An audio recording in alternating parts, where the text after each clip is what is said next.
Well, hello and welcome to another episode of More Perfect Marketing.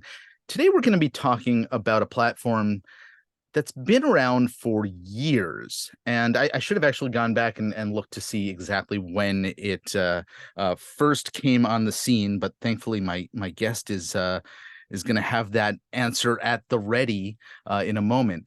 If you're curious what the platform is, well, you probably already know because it's likely in the episode title name. We're talking, of course, about Pinterest. And this is one of these platforms that has huge usership. It has a reputation for being highly effective at driving buyer intent traffic. And yet, it's one of those platforms that I see so little discussion about. Why? Because it's not hot and sexy and the new thing. It's not the TikTok or the AI of the moment. And so people don't talk about it as much. Well, for the next half hour, you're going to have a chance to really dig in deep into the topic of Pinterest. And to help me with this, because I know nothing about Pinterest, is Stephanie Riel, who's joining me from Arizona. Stephanie, welcome. Thank you so much, David. I'm so excited to be here. So I'm curious, when did Pinterest arrive on the scene? 2010. 2010. Okay, excellent. January 2010, started the new year that year. I mean, it's wild though to think about it being around for that long. And there's so many people that still aren't using it for their businesses and in their marketing strategy. Well, here's how I have used it, because of course, I was a marketer back then. I'm still a marketer. I don't know the last time I visited a Pinterest board. Is that what they're called? Yes. But there are all kinds of cool and interesting hacks that we marketers know about. One of them is driving traffic by just pinning something. Sometimes it's useful for SEO, sometimes it's useful for getting, traffic to your blog and sort of thing. So exploiting the opportunity when it first came out. But that quickly got abandoned because I went somewhere else. So yeah.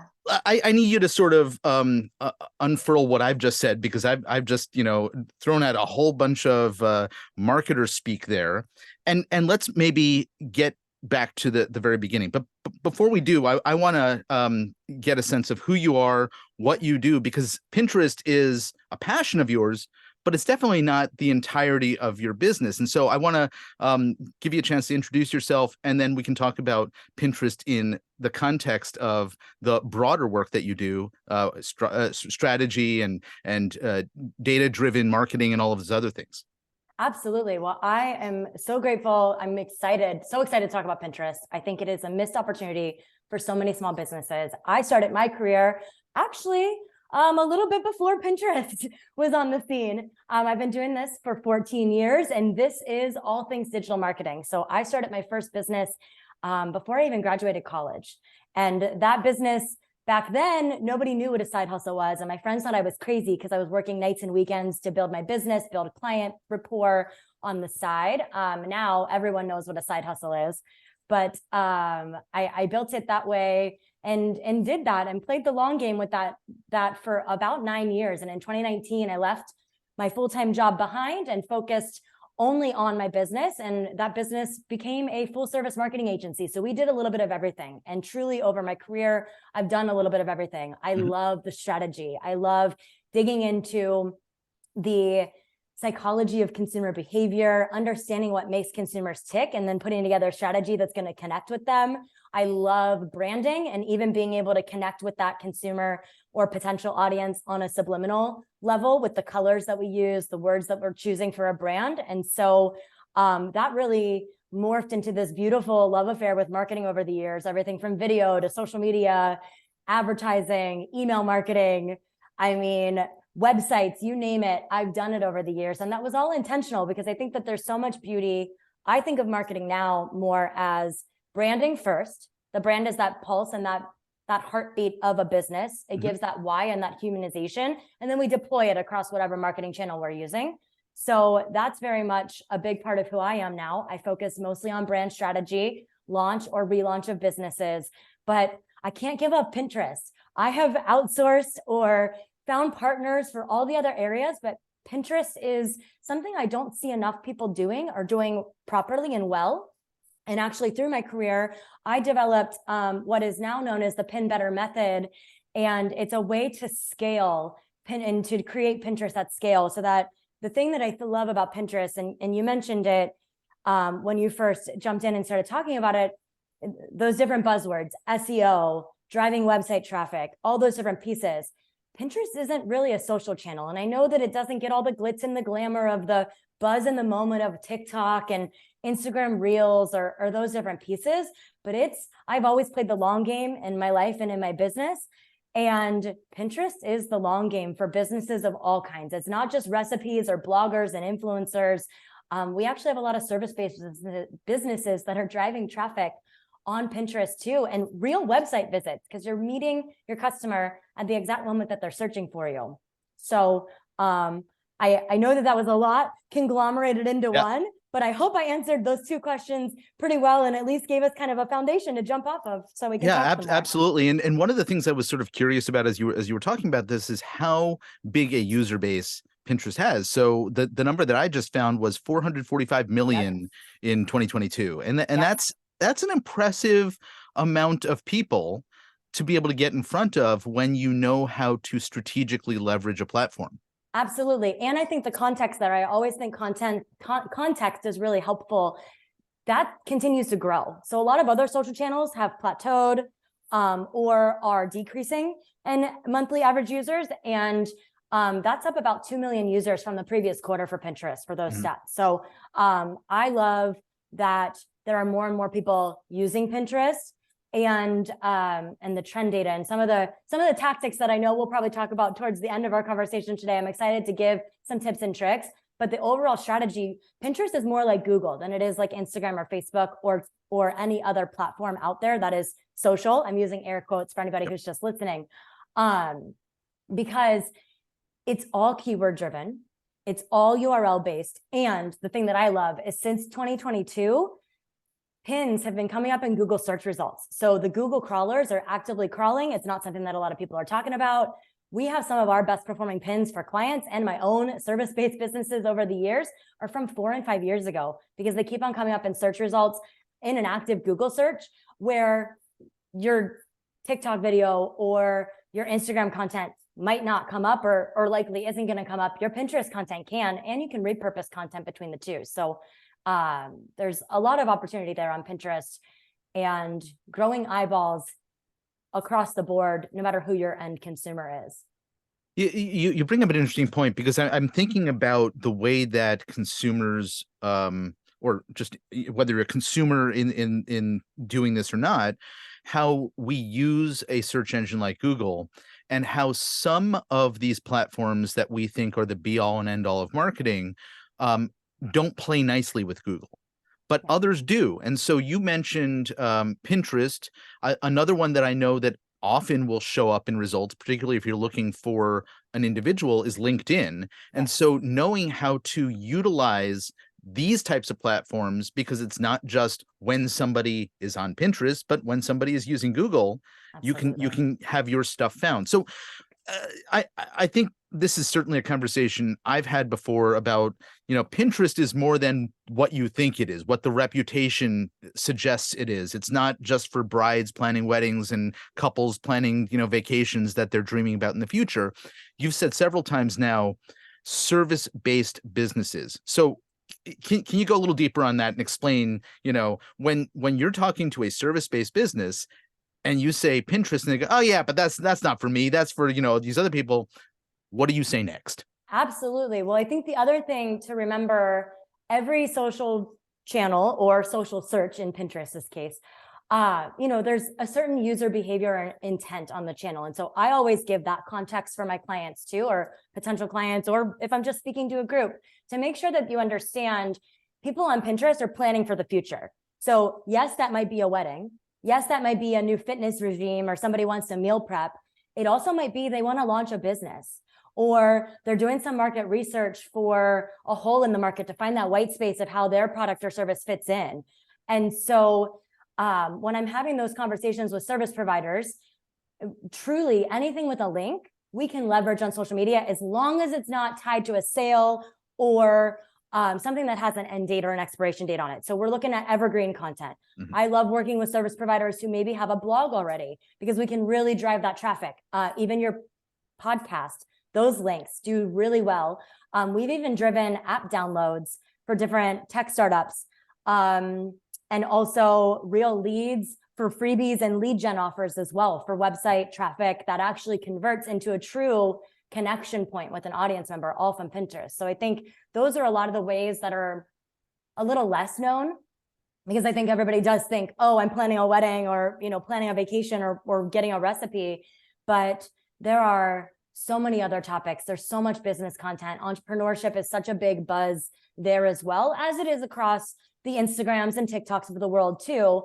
But the way that people use Pinterest, they're planning in advance. So they'll save it to a board, come back to it later, and they really start to get to know the brand in a different way, where they're actually going to come and look at your content. On the Instagrams and the TikToks of the world, as we both know, a lot of times you're just going to see the video, double tap, and keep on scrolling. Whereas on Pinterest, it really can be a big gateway to start a bigger relationship and to generate leads, which is why I love it so much for service-based business. Yeah.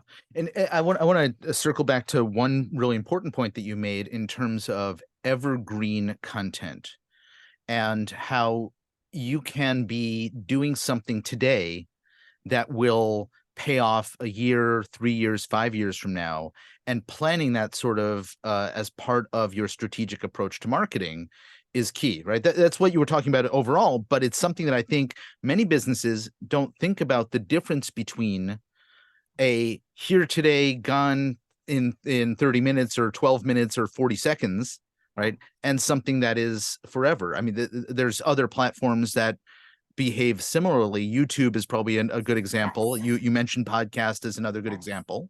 Yeah, absolutely. And I think that's where it gets exciting for me for a service-based business, especially if they're looking to make a lot for their effort, because the average lifespan of a tweet is like 6 seconds. And I think the most recent data for Instagram was just under 6 minutes for how long a post lasts. And so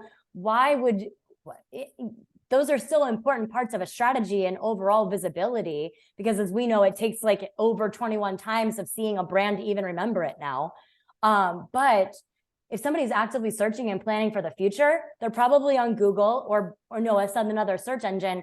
And if that content that you've already posted once, maybe a couple of years ago and forgot about, this has happened to me in my own brand, and we do Pinterest, but I posted some video content a couple of years ago and was looking at data a year and a half later, and I was like, where in the world is this? I had 130,000 views on a pin, and I was like, what in the world? And I looked, I had forgotten I posted the video, and it was still getting me visibility and driving traffic.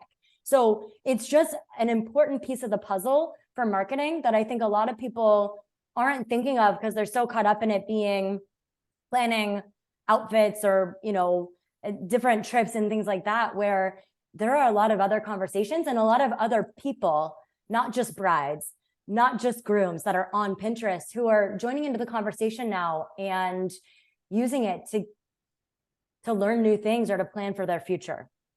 So let's give an example, a practical example of a service-based business. And, anybody who listens to this show regularly, and I think that's what, now 7 of you, I'm kidding, would know that, when I hear a word like brand, I want to jump up and say a lot of small businesses in particular don't recognize themselves as a brand. And so to make this more accessible, what we're talking about absolutely applies to a small business that doesn't recognize himself as a brand. So let's talk about what a service-based business using Pinterest might look like.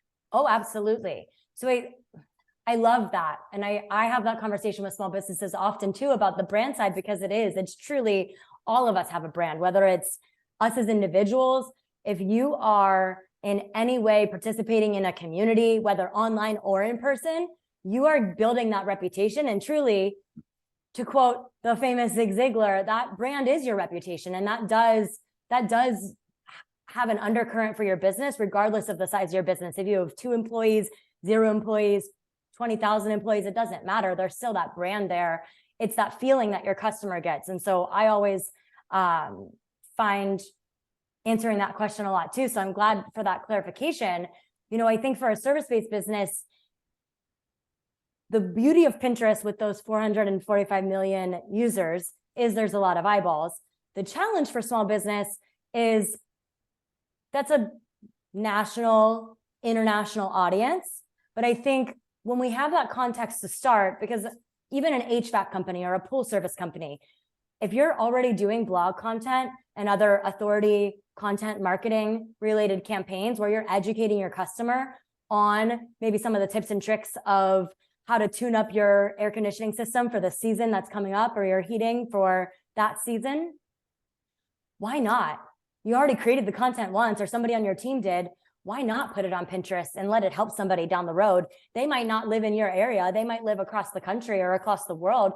But with how small the world is getting with our social connections and these tools, they might know somebody who's in your area who remembers you down the line and says, oh, I actually know a company that's in your area that could help you with this, and recommend you. You just never know where that's going to go. And so we've actually worked a lot with professional service, home service businesses on Pinterest as well. Just as an added data point, if you're already doing the work and having that content marketing going out, let's put it on Pinterest and have it work for you. Or if your leadership team's being interviewed on a podcast, get the link on Pinterest and help drive added visibility, because you never know when your story is going to reach somebody at the time that they really need it. And I would imagine that, and I don't know, nobody knows the algorithms of all of these tools. And, here we are in the beginning of the AI age, when all these algorithms are going to be screwed up, and we have to learn the new normal. But I imagine that even somebody clicking on a Pinterest link and reading, or watching a video on a website for a business they're never going to patronize directly can only help that business's visibility in the local market anyway. Absolutely. So I think that is the beautiful piece of the algorithm. While as you alluded to, none of us truly know. I do have a course and I give some tips and tricks on how to be creating your content in a way that is pro algorithm. And it's taken people from having 0 Pinterest presence to having over 30,000 impressions in the first week of being online. So I can say confidently, I know it works. But I think that is an added benefit too, especially because Google is crawling those Pinterest pins and those links. You're just going to help your search results at the end of the day too. So even if you are a one location operation, you can help yourself longer term rank higher in search results because your links and your company name or your website are getting out there more. And so that is another added benefit that we track for our clients too, whether it's how often you're coming up in search results, where that content authority is ranking in those results. Because truly the way that people are using Pinterest is nearly identical to Google, where they're searching for air conditioning tips and tricks for the HVAC example, or, how do I know if I need heating coolant, or whatever those different pieces might be. The same way that they would search in a Google search bar, they're searching in Pinterest too. So it feeds each other in a really added and really big way, where you can post that content once and have it work for you, which is what, as a small business, you can breathe for a second. You don't have to do all the things. You can repurpose some of your video content, put it on Pinterest too. So you don't have to necessarily reinvent the wheel, which I love for small businesses, regardless of the industry that they're into. So I'm listening to your enthusiasm about this. I'm saying, okay, yeah, this all makes sense. And then I'm thinking of the small local business owner. I met a guy the other day. I was going in for a meeting with a client, and I got introduced to him, and he said, "Oh, you're a marketing guy. I need to talk to you," right? Because he's I don't know what he does, home siding or something like that. And I know that anybody, particularly in home services, right, they are doing the thing that I think we would all caution them against, which is they're working in the business, not on the business, right? To quote Michael Gerber. And so even these little things that are so simple from our perspective can be quite involved for somebody who doesn't live and breathe marketing.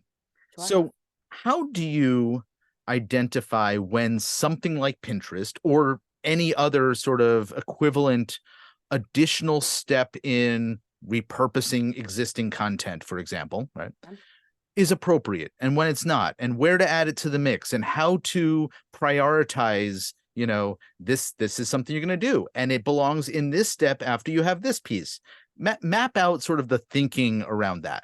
Absolutely. I think the easiest way to answer that question is if you have some kind of a link for your business. So most often that's a website, because even like your services or about pages, which if you've already put up the website, regardless if you're using GoDaddy or if you've had it professionally done, you're going to have some content there about what your business is all about. That's a really easy pin. And there's an extension for the Chrome browser or Firefox or all the different browser extensions that you can just click a button, add and install Pinterest, connect your account, and have it post for you. So it can be really simple. It could be even something that a virtual assistant or maybe a receptionist on your team or somebody who doesn't necessarily need to have decades and decades of marketing experience could at least get you some traction and visibility there. So I think if you have any link, the caveat there, of course, is not for a sale, not for an event. Anything with an expiration date or a timestamp, we don't recommend it there just because we really want that evergreen, everlasting content. But if you already have content on a site for the process, that you take your clients through, or, maybe it's like I've mentioned a couple of times, the blog example, those different pieces. But I mean, we've driven traffic to service pages from Pinterest too, for a pool services company, for my own companies over the years, the marketing agency and the consulting side of things, just from having that visibility there. And I think the thing that I love the most and the method that I've developed, you can take 20 minutes a day and create 100, 300 pins, no exaggeration. Yeah. It's all fresh content as Pinterest sees it, because there's some tips and tricks in there of how to make it pro algorithm friendly. And you can get that to last you for weeks, months, and have it look like it's fresh. And it might just be the same 10 links that you're cycling through for your business to show up on Pinterest too. So you don't need a whole lot. It's not like you need a new video or a new, a whole new page on your website each time you're doing it. There's a lot of strategy in the visuals, which an easy Canva account can help you with that. And templates and those different pieces can really make that simple. But it really can be any link, and you can make it fresh with just a couple minutes a day, truly. Right. So what I heard you say was Pinterest is the no-brainer kind of add-on to any content marketing, because it involves so little compared to so many other options like repurposing a blog, turning it into a video. Well, AI will take care of that maybe, in several months or a few years. But right now that doesn't exist. It's not like a single button that you push, right? Yeah. Whereas with Pinterest, it could be as simple as a browser extension. Absolutely. And there are some AI tools. One of the tools that I love and we use for both scheduling content and in Pinterest, but then also Tailwind has other social media channels you can post to, but they have an AI beta right now where it'll create your descriptions for you. It'll create your keywords for you. So we're getting close where within a couple of clicks, you might have a whole pin done for you. Mm-hmm. Unfortunately, the graphics aren't really there yet. But I mean, who knows? A couple of days, it could be, with how fast AI is learning. And so I think there's a lot of opportunity where you can really collapse time and get a presence there. And especially if you're already doing other content marketing, I really truly believe it's a no-brainer, because you can drive added traffic. Somebody who's searching for your product or service in the exact moment that they're looking for it, it's going to come up. Your content's going to come up, unlike Instagram, unlike, some of the other channels out there. And if you're already doing maybe if you have a social media presence or even email content that you can turn into a blog, there's a lot of different things that you could do, and probably use an AI tool to help you beef it up a little bit too. But it could take a couple of hours a month, maybe, and at least have a presence there and start driving that traffic. Now, it's a longer lead platform. People that are on Pinterest are planning anywhere from 6 to 9 months in advance. So if you're going on and it's summertime when you're going to start your Pinterest account, you should be thinking about the holidays and the new year already for anything that might be seasonal in your business at that time. But it's an evergreen machine, so to speak. Yeah. You mentioned a few minutes ago that you discovered that there was traffic coming to something in your world, from Pinterest that you had totally forgotten about. I actually have an email opt-in lead magnet that and an entire funnel that I had forgotten about years ago. And I was like, where is this traffic coming from? Why do I keep getting people with this tag, in my email system? And I tracked it back. Guess where? To Pinterest, of I'm course. not surprised.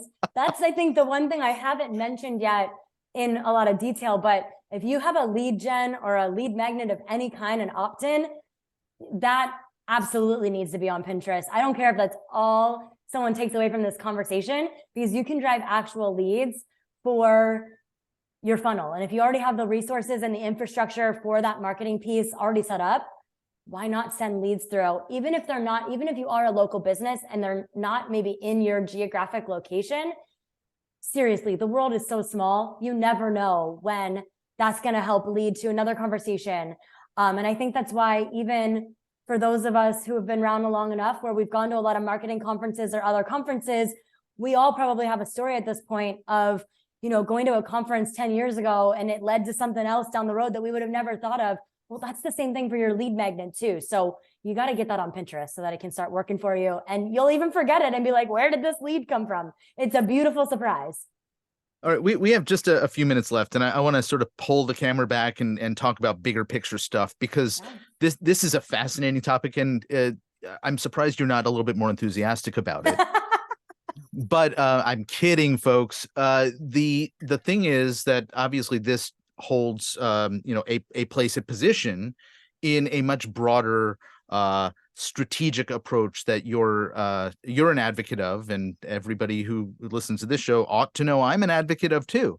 So I'd like to talk a little bit about sort of the general thinking behind the work that you do with clients, that you guide them through, because I see words like strategy, like data, throughout a lot of your material, and how this fits into all of that.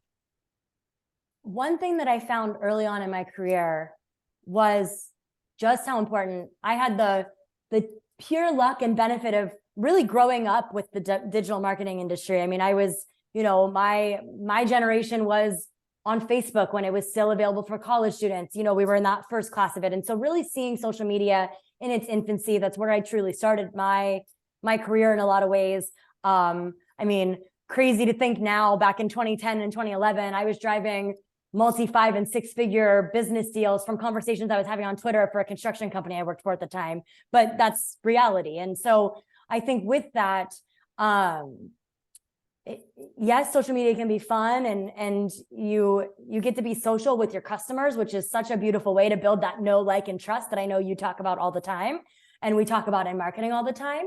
But the data is that validation. It's that instant gratification of, hey, is this working, or what tweaks can we make? And I think that that's where it's always been really rewarding, not only for me to get that feedback and that validation from the strategy that we're putting in place. Okay, is this working? Let's check the data and see what's coming in. What are the benchmarks we should be hitting? What kind of a time horizon are we looking at?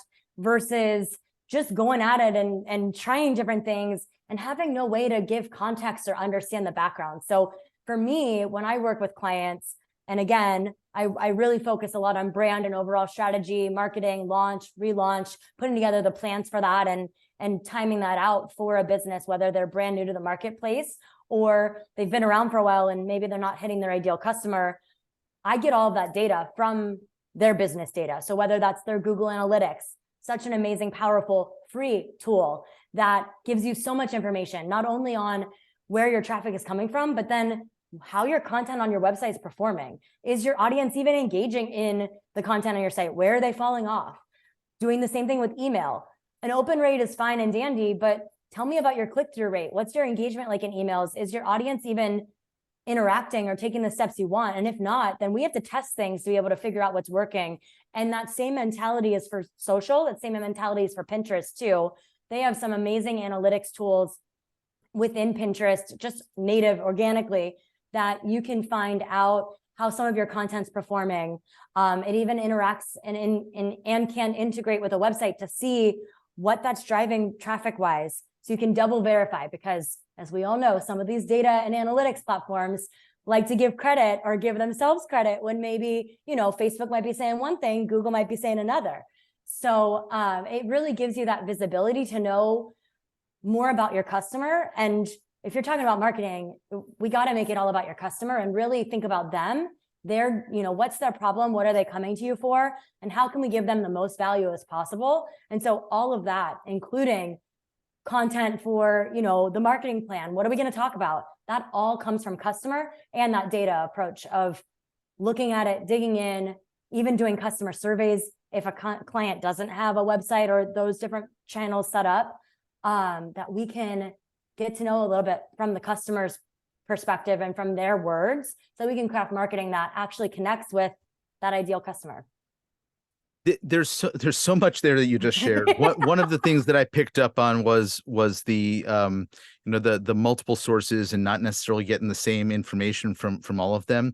And it reminded me of one of the things I learned about your background, where you actually were in the news and journalism world, of course. Sure and so understanding how important it is to approach your marketing by knowing what's behind it, and that there may be multiple truths, and I didn't use air quotes, but I ought to have, behind it, I think is really important, because you have to figure out, okay, what do I actually pay attention to in order to make useful and important decisions about what to do next. Absolutely. I think that's the beauty of digital marketing, but it's also a challenge. I mean, I was in e-com in 2013, 14, 15, and running all kinds of Facebook ads in the beautiful glory days of Facebook advertising, where cost per acquisition was so low, but getting the right attribution data of where traffic was actually coming from, and it was a nightmare. So when I said that out loud, I